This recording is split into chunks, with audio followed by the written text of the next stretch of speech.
Good morning friends. मैं अभी शाहजहांपुर में हूँ और कल हम लोग सखा आश्रम ऋषिकेश में थे। सखा परिवार के 4-5 सदस्य और हमको वहाँ आश्रम में जो गोपाल जी हैं और उनके साथ के लोग थे, उन्होंने बोला हुआ था कि आप अपना सामान पैक कर लीजिएगा। तो हम उसके लिए एग्री हो गए थे और अपने सामान को पैक करने की प्रक्रिया में थे। तभी वहाँ सखा आश्रम की डॉर्मेट्री में गोपाल भैया के साथ 40-50 लोग आए। वो गुंडे थे, बदमाश थे, क्या थे, शक्ल से और उनके व्यवहार से निश्चित गुंडे ही लग रहे थे। हम लोग डॉर्मेट्री में अपना काम कर रहे थे और वो 35-40 लोग बाहर के लेकर आए। 10-15 उसके परिवार के लोग थे, उसके जानकार। उनके साथ वो व्यक्ति आया डॉर्मेट्री में और बोला कि हमको तुमसे कुछ बात करनी है। हमने कहा ठीक है, बताइए। उसके बाद उसने कहा कि आप अपने सारे लोग अपने फ़ोन हमें दे दीजिए। तो हमने फ़ोन उसको पूछा कि भाई हम फ़ोन क्यों दें। बोला नहीं, मुझे आपके फ़ोन चाहिए और फ़ोन अपने स्विच ऑफ करके दीजिए मुझे। तो फ़ोन उसने हमारे स्विच ऑफ कराए सारे बंदों के और उसके बाद सारे फ़ोन उसने अपने पास इकट्ठे कर लिए। फिर बोला कि मैं आपके फ़ोन तब दूंगा जब आप अपना पूरा सामान तुरंत के तुरंत पैक करके और बाहर ट्रक में लोड करोगे, कि मैंने ट्रक मंगा दिया है और आप पूरा सामान तुरंत लोड कीजिए। तो हमने कहा कि हम एग्री है पूरा सामान लोड करने के लिए, लेकिन एक बार हमारी सखा से बात करा दीजिए, क्योंकि जो भी आपकी बातचीत हुई है वो सखा से हुई है।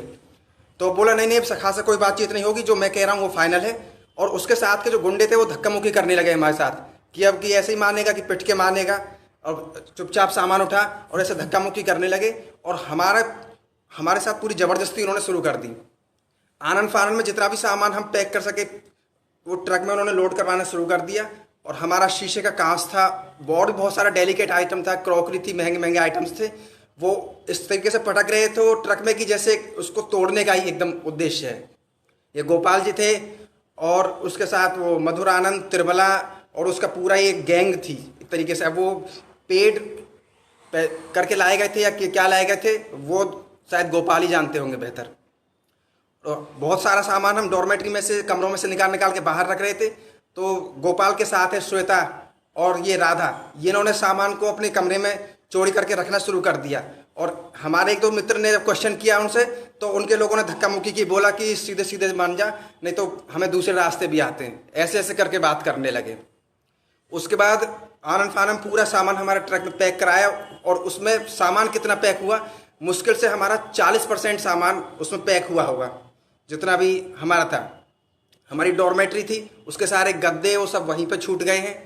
हमारा जो सामान जो आया है उसकी तो मैं आपको वीडियो बाद में बता दूंगा।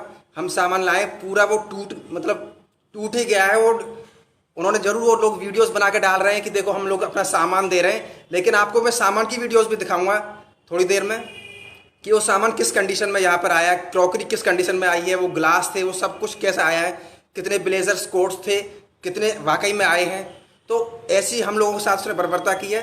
और उनका भी एक व्यक्ति था, उसका हाथ टूटा हुआ था, मुझे नहीं मालूम उसका नाम क्या है, उसी के गैंग का था। वो हमारे साथियों के साथ धक्का मुक्की पर उतर आया। परवीन भाई के साथ वो थप्पड़ अप्पड़ की नौबत आ गई। वो तो सीताराम जी थे वहाँ पे। सीताराम जी ने फिर किसी तरीके से मैटर को सुलझाया, क्योंकि हम लोग इस सब में बिल्कुल विश्वास नहीं रखते थे कि किसी से इस प्रकार की लड़ाई की जाए। और बहुत ही ज़बरदस्ती हम लोगों को वहाँ से भगाया गया। तो हमने उनको बोला कि हमारा बहुत सारा सामान ही बाकी है, हमें एक और ट्रक मंगा दो। तो बोले कि नहीं, दूसरा ट्रक मैं दूसरा दादा से बात करके मंगा लूँगा, अभी फ़िलहाल तुम लोग यहाँ से दफ़ा हो जाओ। तो ऐसे करके पूरे हमारे बहुत ही एकदम आक्रामकता से वो सारे लोग वहाँ गुंडे खड़े थे गोपाल के, और ये श्वेता है इसके गुंडे थे। बस इतना समझ लीजिए कि हम FIR नहीं कर रहे हैं उसकी किसी भी कारणवश की।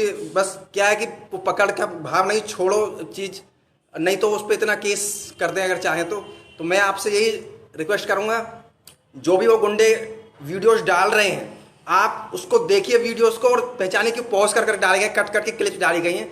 और हम लोगों को वीडियोस नहीं डालने दिया गया क्योंकि हमारे सारे फ़ोन उन्होंने स्विच ऑफ करके अपने पास रख लिए। और जब हमारा पूरा सामान गाड़ी में पैक हो गया उसके बाद भी हमने गेट से बाहर हम निकल गए। तो हमने कहा ठीक है, अब तो हम गेट से बाहर निकल गए हैं, अब तो हमारे मोबाइल फ़ोन दे दीजिए। बोले नहीं, अभी आप बस स्टैंड ISBT पहुँचो, वहाँ हमारा एक बंदा जाएगा, वो हम आपको मोबाइल फ़ोन देगा। तो वहाँ भी हमारे मोबाइल फ़ोन नहीं दिए गए। फिर हम ISBT पे आए, फिर किसी तरीके से ड्राइवर के थ्रू संपर्क साधा, फिर हमको अपने मोबाइल फ़ोन दिए गए। और ये सब बर्बरता किस लिए थी, क्या लोभ उसके पीछे छिपा हुआ था, अब वो वही बेहतर जान सकता है। लेकिन बहुत ही हमारे साथ आक्रामक व्यवहार हुआ है इसमें। और मैं आपको कहूँगा कि आप पूरे वीडियोस देखें, पूरा जो पिछले कुछ दिनों से चल रहा था पूरा आप देखें और जाने की सच्चाई क्या है। बस मैं अभी इतना ही कहूँगा। और बाकी जो टूटा फूटा सामान जितना हमारा जिस कंडीशन में मिला है वो मैं आपको वीडियोस डाल के बाद में बता दूंगा। बस अभी मैं यही कहूँगा। धन्यवाद।